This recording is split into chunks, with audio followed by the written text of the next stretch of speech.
Alright, I want to do a little bit of a year in review video here, just talking about the season that just was for the Indiana Fever. Just doing some research and seeing what they're up against as far as their seasons in the past, their past 7 seasons leading up to this one, which were not good, and the things they were able to develop this year, and kind of go over. I kind of broke the season down into sections and just kind of explaining, what happened in those sections and why I found them to be so endearing. Ain't that right, Loki? Loki will take it from here. No, I'm just kidding. He will not take it from here. I will take it from here. um, so yeah, coming into this season, as many of you might know, the Indiana Fever had not made it to the playoffs since 2016. They're 500 that year. They went 17-17, made it to the playoffs. If I'm not mistaken, I think that was Tamika Catching's last season. Indiana Fever legend was the leader for them when they won their WNBA championship in 2012. And unfortunately, the 7 seasons since then have been bad, to say the very least. The Indiana Fever did finish 500 again this year for the first time since 2016 and made it to the playoffs for the first time since 2016 and had a 500 record for the first time since then. And just looking at some of the numbers I wrote down, the 7 seasons between starting with 2017 through 2023 before Caitlin arrived, pretty ugly. Just looking at the raw numbers here, 2017 they went 9-25. In 2018 they went 6-28. A little bit of a bright spot in 2019. They went 13-21, which is pretty good for how they'd been. That would be their highest winning percentage in that 7-year period, surprisingly. 2020, the COVID year, they went 6-16 in an obviously shortened season. The next year they went 6-26, which was a low point as far as winning percentage for them over this time period. And then in 2022 they went 5-31, which was the actual low point for them. And then they picked up Aaliyah Boston for last year, and they jumped up to 13-27, which is not bad, but that is still just a .325 winning percentage. That, along with their .328 winning percentage in 2019 when they went 13-21, that's the only time in the last 7 years they've had a winning percentage above 300 or 300 or above. They had 3 seasons where the winning percentage was below 20%, and a couple that were in the .2s. So they're up against it. This is not a team with a very rich tradition leading into that, at least. Their championship in 2012, as well as 2 other finals, as recently as 2015, were long since history. Tamika Catchings and her time there was long since history. And I also wanted to dispel some narratives, too, about this season. There's this narrative, this idea that, well, Caitlin wasn't very good to start with. There's a lot of media pundits are using this to excuse them, mainly not putting her as Rookie of the Year from day one, which she should have been, the Rookie of the Year favorite at least, from game 1.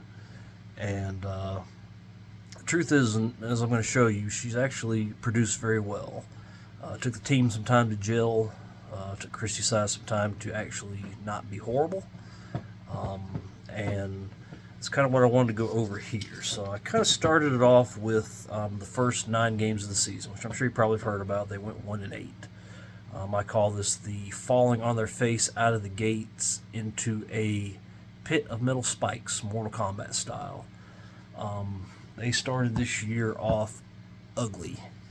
They lost the first 5 games, including starting off with a 21-point loss to Connecticut in Connecticut. Caitlin had 20 points, but she also had 10 turnovers, which would luckily be a season high for her. They then had their home opener the next game against the New York Liberty, who did very, very well this season, and they promptly lost by 36 points. Caitlin had 9 points, 7 rebounds, and 6 assists. Not good. It should also be noted those first 2 games, Kelsey Mitchell did not start. She came off the bench. Not saying they had coaching issues, but,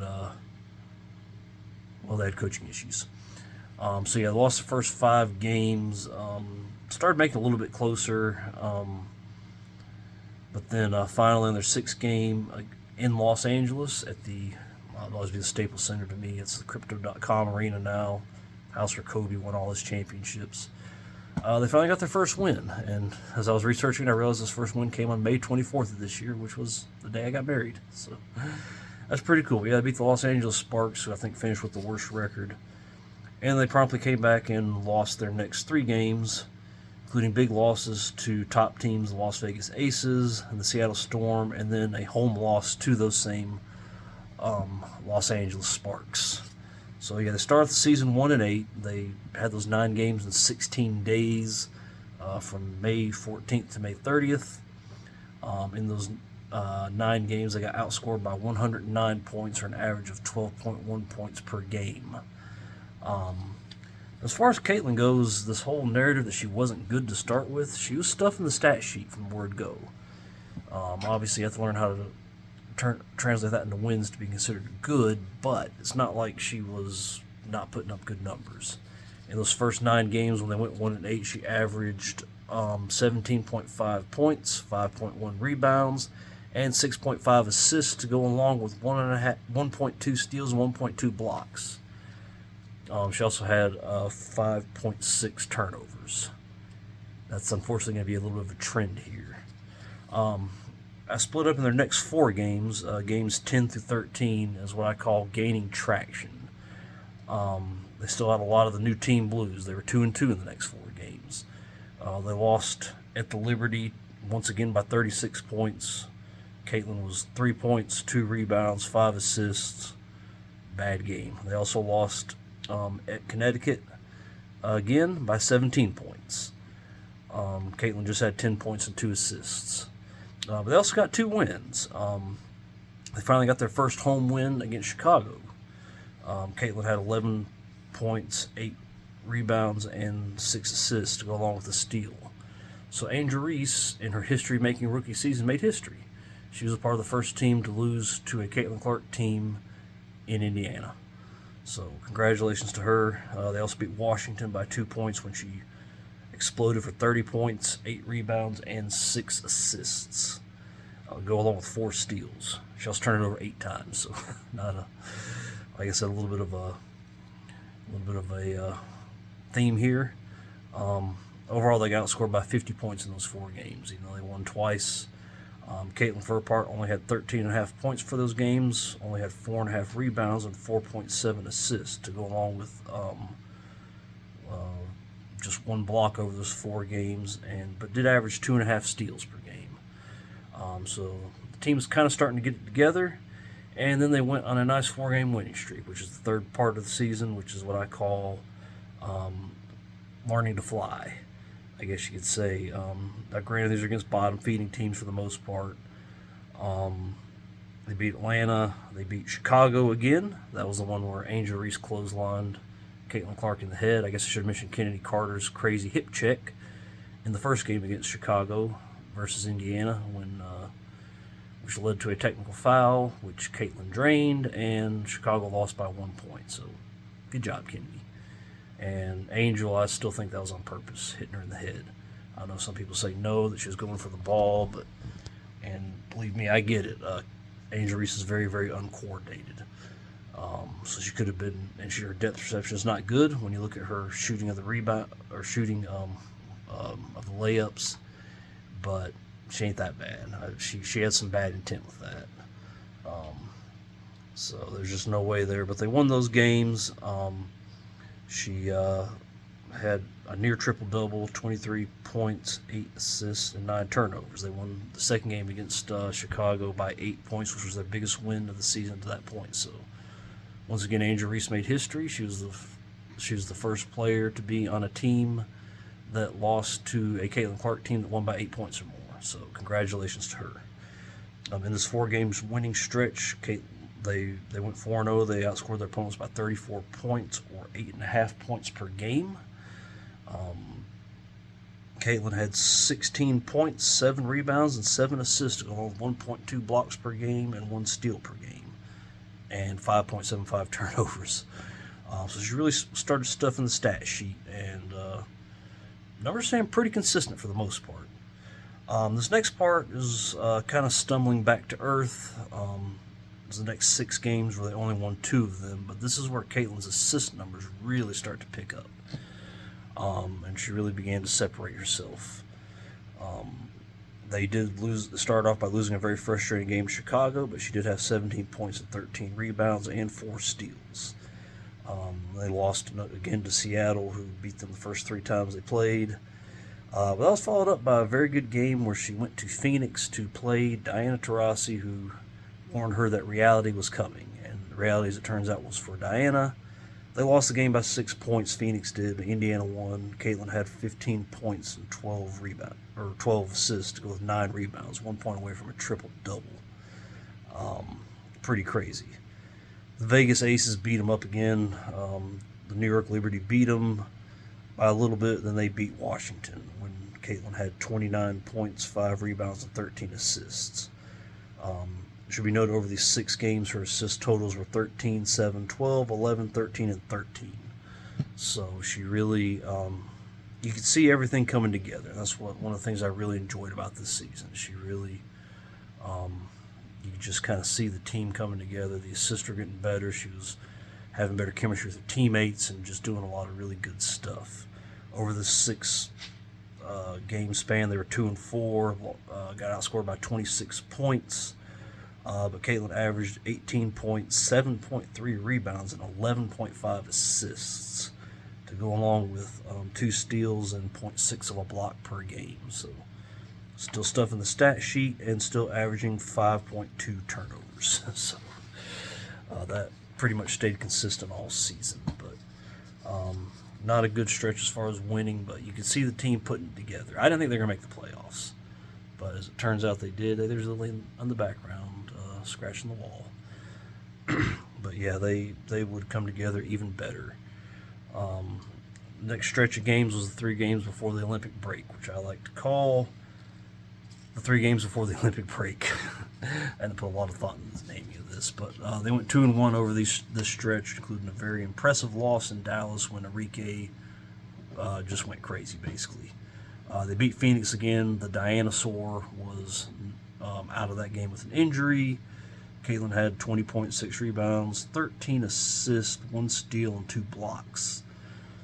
In another important game, they went to Minnesota, their first game against Minnesota, coached by Cheryl Reeve, who is the coach of the U.S. Olympic team, the team that snubbed Caitlin Clark from the team. I know the committee snubbed her, and I'm pretty sure a lot of the veterans had a lot to do with that, but she was having to defend them, had a lot to say, and was promptly silenced. Caitlin went in there, 17 points, 3 rebounds, 6 assists. Not a great statistical game, but she definitely played her part, and they beat Minnesota in Minnesota. And they followed up with their final game with a kind of a disappointing loss in Dallas. Like I said, Enrique went off, and you got to give them her credit, but Caitlin set the NBA assist record for a single game, or the WNBA overall ever assist record for a game. 19 assists in 40 minutes. That's pretty crazy. In that time period, they were 2-1. They outscored their opponents by 8 points. Caitlin averaged 20.3 points, 5 rebounds, 12.6 assists, 1 steal, and 0.6 of a block per game, and 6 turnovers. She has 6 turnovers each in all 3 of those games, and it was very evil for her. But overall, I got to say, you can still see them coming together. I was kind of afraid of the break. I knew Caitlin needed a break with coming straight from college into the WNBA. I could tell her legs were tired. I was also a little bit afraid they would cool off. That did not happen. A month later, they came back. Beat Phoenix again, swept them, and then they beat Seattle. A really good Seattle team. That's the game where their coach went crazy because Caitlin had the nerve to try to pump up her own home crowd. How dare she? I mean, the hate for Caitlin is just pretty crazy. They did lose to Minnesota by 10 points. Caitlin had 7 turnovers in that game. She did drop 23 points, 5 rebounds, and 8 assists, but they lost. And they went on to win their next 5 games, including a game in Atlanta, the second game in Atlanta, where they got to move it to the State Farm Arena away from their piddly little 3,200-seat arena that they normally play in. You would think that Renee Montgomery, part owner and VP of the Atlanta Dream, would have a little more Appreciation for Caitlin for putting that money in her pocket, which makes me wonder, since us Caitlin Clark stands are so bad, is she going to give back the money that we put in her pockets by filling up that arena twice for her? Another thing that I thought was funny, the two games that Indiana played in Atlanta, where they went to the State Farm Arena and averaged 17,591 fans per game, as opposed to the other games where they averaged, without Caitlin, 3,315 fans. Those games were on June the 21st and August the 26th. Renee Montgomery made her podcast comments on September the 17th. She had some podcast in between or before Caitlin's games there, and never had anything to say. Isn't that funny that that's an online activist for you. Renee Montgomery is nothing but a fake online activist. If she truly cared about being an activist and advocating, she would have said something before and actually put something on the line. Tried keeping us saying, hey, we don't want you in the big arena either. But no, she wanted the money. So she waited till those games were over to say anything, because that's who she is. She's a fake and she's a fraud. And her activism is phony. And at the end of the day, for the right amount of money, she would sell anybody, including herself, under the bus. I guarantee it. Because where was this? What was that? The Colin Kaepernick thing when he became an activist and Nike signed him for $1 million contract, multi-million-dollar contract. Believe in something, even if it means sacrificing everything. Or you can be like Renee Montgomery and believe in virtue signaling and sacrificing absolutely nothing and grabbing all the money that comes along with the supposed evil that you speak of. Us Caitlin Clark stands, I wasn't there. I could have been. I mean, Atlanta's not too terribly far from here, but us Caitlin Clark stands filled that arena, put money in her pockets while she sat quietly, and then promptly sounded off. So, Renee Montgomery, you are a fake. But yeah, back to the season at hand. That was a great 7-1 stretch for them in their first 8 games back from the break. Outscored their opponents by 58 points, or 7.2 points per game. Caitlin averaged 24.5 points, 5 rebounds, 9.1 assists, 1.2 steals, and 0.5 of a block per game. This is also the time when Kelsey Mitchell really exploded. She should have won that the Player of the Month for that. I guess it was August or maybe it was September. Yeah, I think it was August. It's funny, for all the awards they've snubbed Caitlin for, the one that she actually got was one that probably should have gone to Kelsey Mitchell. Pretty ironic, really, but hey, it is what it is, I guess. She also had 5.4 turnovers per game in there. So, and look, I know they're not all her fault, but these are some pretty paltry numbers. So she needs to, and I know she knows that. I mean, I'm not saying anything she doesn't already know. She definitely needs to improve on that. And then the final 6 games are what I call the stumbling towards the finish line time period. After clinching everything, they kind of had a little bit of a tough time. They played Minnesota again and lost again, this time by 10. Kind of an aggravating game for the team. Caitlin had 25 points, 8 rebounds, 8 assists, but they really didn't play all that well. We came back and beat Atlanta in that wild overtime thriller by 4 points. Caitlin had 26 points, 5 rebounds, 12 assists, and 9 turnovers. But on fairness to her, it was an overtime game. She had 5 extra minutes to commit turnovers. I don't know if she committed any overtime or not. I should have looked that up, but yeah, like I said, kind of a theme there. And they had their 2-game stand against the Aces. They lost both of them. The Las Vegas Aces did what they needed to do. They slowed the pace down. They played extremely physically. Tough to watch, but like I said, you got to give them their credit. They did what needed to be done. I still think the Fever showed a lot of resilience in those 2 games. They were frustrated. Las Vegas was doing, just aggravating the crap out of them, aggravating the crap out of those of us who tuned in to watch good basketball. And, that's another thing. They tried to make race a part of, well, why isn't A'ja Wilson getting as good as she is? And she's definitely the best player in the game right now. But why is she getting the same, endorsement opportunities and endorsements as and publicity as Caitlyn. For the same reason Nikola Jokic, who's by far the best player in the NBA, does not have a big sneaker deal or get a lot of endorsements. Her game and his game are both as boring as a summer day is long. I'm just going to say it. Hopefully a lot of that physicality gets or some of that at least, gets ruled out and we can see a more freewheeling style.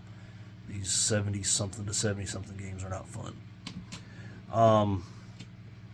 Had the big wild shootout against Dallas. They won 35 points for her. Kelsey Mitchell had 30. You just see the team coming together, games like that. And then the last game against Washington kind of doesn't count because I don't agree with the strategy. I wish they would have.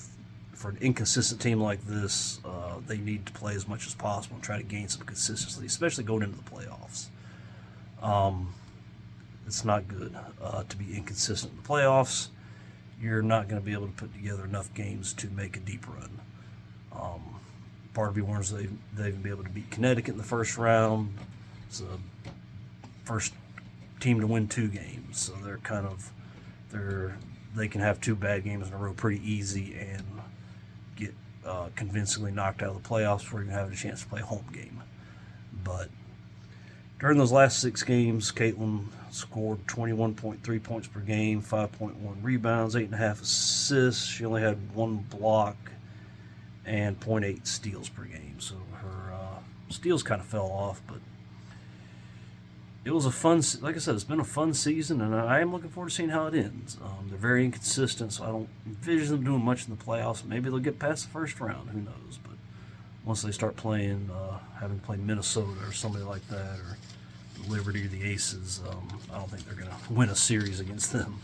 They might be lucky to win a game against a team like that if they're able to beat the Sun, who they might not win a game against, but their time is coming, definitely. They're just very inconsistent season, but very fun. I enjoyed it. I've enjoyed the heck out of it. Just to put it kind of in perspective, Caitlyn's last few or final stat line: 19.2 points per game, 5.7 rebounds, 8.4 assists, which led the league, 1.3 steals, and 0.8 of a block, and 5.6 turnovers per game. Had 20 more assists on the season than anybody else. Had the most overall assists because she played every game. Isn't that right, Loki? Loki's going to read some of this for me. So she led the league in assists. She was 7th in points per game and 3rd among guards in points per game, which is pretty amazing considering she's a rookie. She was 19th in rebounds per game, which is amazing for a point guard. I think there was only 2 or 3 guards ahead of her in rebounding, or I think 2 guards ahead of her. I think she's the 3rd best guard in rebounds per game, and the other one too in blocks per game. She was 17th in the league in blocks as a perimeter player, which was 3rd among guards. I know her perimeter defense right now is a little lacking, but I think I don't know if the WNBA has a second team all defense to go along with the first team all defense, but I think I consider putting her in the second team all defense, along with obviously the first team all NBA selection, the top 3 MVP vote. That has to happen one way or another, but it's a fun season. It was like the best soap opera in town without the unnecessary outside drama, just on the court, watching them gain confidence, step back, gain traction, lose traction, have the young team blues, seeing them mesh together and then not mesh together. It's a lot of fun. A lot of fun. I'm looking forward to seeing what next year brings, and I'm really looking forward to these playoffs. I might do a more in-depth playoff preview, and then again, I might not, because that's about all you need to say. They're an inconsistent team. They might catch fire and knock the Sun into the sun and out of the playoffs, or they might go ice cold and their fever might break and they might die of hypothermia in the playoffs. So it could go either way. They've kept me on my toes all year, and looking forward to it. It's been fun. Enjoyed it. Want to see them play a little bit more. Probably more want to see them play more than is the biggest reason I want to see them win this first playoff series. So make a little bit of a run there. So Special thanks to the Fever, and thanks to all of you who've watched these videos. A little bit of a interesting setup this time. I'm sitting in my stepson's room. Everybody's gone to sleep tonight, and this is the only room that nobody is sleeping in. I think he's sleeping. He fell asleep with his mom, my wife, and I might wind up sleeping in here tonight. That's okay. His bed's actually kind of comfortable. So, thank you guys, and I'll make some more videos this weekend. I might make a college football video, talk about that some tomorrow, and I will definitely talk about the Panthers. I don't even know who they play. I haven't even looked. That's how far out of the loop with the Panthers I have become after those first 2 games. But I'll make a reaction video for sure. So thank you guys, and I'll see you soon.